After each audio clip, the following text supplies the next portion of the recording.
ଆମର ଭଲ ଉର୍ବର ମାନେ କଣ ଆମେ ଯଦି ଚାଷ କରିବା ଯଦି ସେଇ ମାଟି ଉପର ମାଟିଟା ନ ରହିବ ତାହେଲେ ଆମର କଣ ଭଲ ଚାଷ ହୁଏ ଜାଣିଛ କି ନାହିଁ ଉର୍ବର ମାଟି କୁହାଯାଏ ତ ସେଇ ମାଟି ଆମର କଣ ବେଶୀ ଦରକାର ସେଥିପାଇଁ ଆମେ କଣ ବିଲରେ ଯେମିତି ହୁଡ଼ା ଦିଆ ହୁଏ ଜାଣିଛି ତ କଣ ବି ଦିଆ ହୁଏ ଆମର ଯୋଉ ଉର୍ବର ମାଟିଟା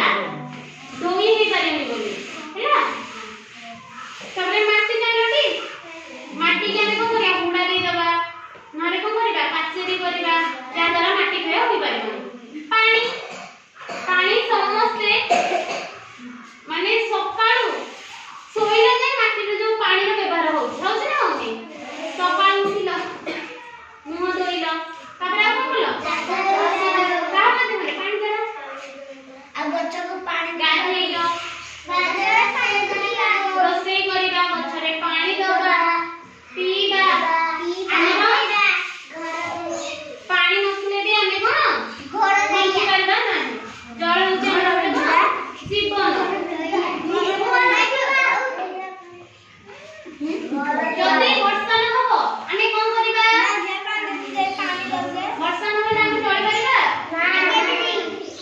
ଆଚ୍ଛା ଆମର କଣ ପାଣି ଯଦି ବର୍ଷା ନ ହବ ଆମେ କଣ କରିବା ଆମର ଚାଷରେ କି ଲାଭ ହବ କି ଆମେ ମନେକର ଗୋଟେ ଗଛ ଲଗେଇଛନ୍ତି ଯଦି ବର୍ଷା ନ ହେଲା ଆମର କଣ ଭଲ ଚାଷ ହେଇପାରିବନି ତାହେଲେ ଆମେ କଣ କରିବା ଆମର କଣ ମରୁଡ଼ି ପଡ଼ିଯିବ ଯଦି ବର୍ଷା ନ ହବ ତାହେଲେ ଆମର କ୍ଷେତ ଜାଗାରା ମରୁଡ଼ି ହେଇଯିବ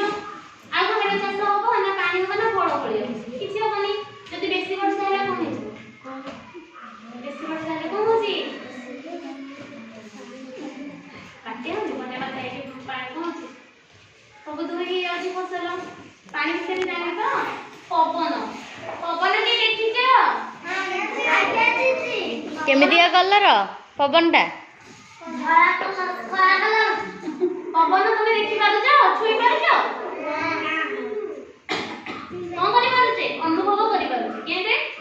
ଆମେ ଏଠି ବସିଛେ ମନେକର ଡ୍ରେସଟା ଉଠିଲା କି ଆମକୁ ଥଣ୍ଡା ଲାଗିଲା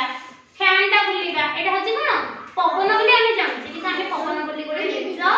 ଯାହା ଆମେ ଛୁଇଁ ପାରୁନେ ଦେଖି ପାରୁନେ କିନ୍ତୁ ଅନୁଭବ କରିପାରୁଛେ ପବନ କୋଉ ସମୟରେ ବେଶୀ ୟୁଜ ହୁଏ ବର୍ଷା ହୁଏ ପବନ ଗ୍ରୀଷ୍ମ ଦିନରେ ହୁଏନି ମାଟି ପାଣି ପବନ ଜାଣିପାରିଲୁ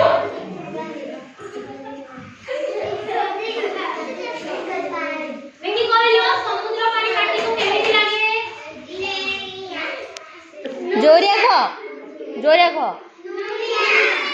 ପାଣି କେଉଁଠୁ ମିଳେ ଜଣେ କହିବ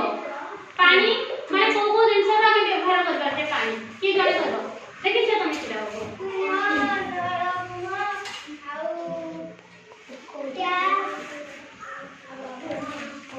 ପୋଖରୀ ନଦୀ ସମୁଦ୍ର ଦେଖି